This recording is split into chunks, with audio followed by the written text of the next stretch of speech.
آقای ویلیام مورگان رئیس شرکت مکتل، شرکت مخابراتی مکتل نیویورک، 250,000 دلار برشکست.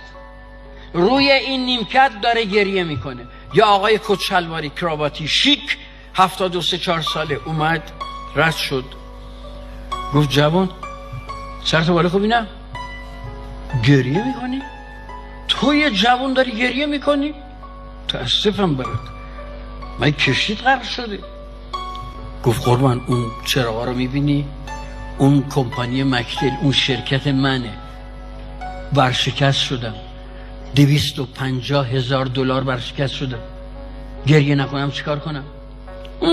250,000 دلار داری گریه میکنی؟ جوان 28 ساله دست کرد تو جیبش، دست چکی رو در آورد.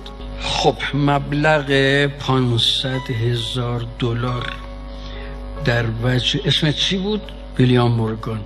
چک رو نگاه کرد، یه مرتبه دید زیر چک امضا جان دی راکفلر. گفت پسرم دارم بهت میگم برو سرپای خودت بایست، سال آینده این چک رو همین موقع همین ساعت به من بده، قبوله؟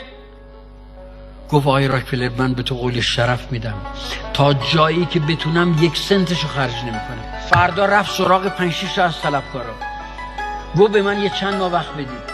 مهلت گرفت، شرکت رو بازسازی کرد.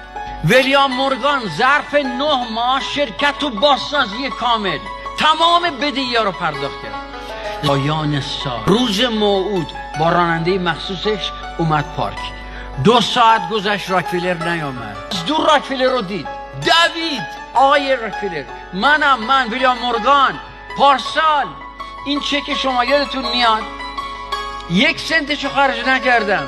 یه خانمی زد پشت کتفش گفت آقا عذر میخوام چیکار داری میکنی؟ گفت خانم دارم از آقای راکفلر تشکر میکنم. گفت ببخشید ایشون راکفلر نیست. راکفلر نیست؟ کیه؟ گفت آقای محترم پشت این پارک یه بیمارستان روانیه،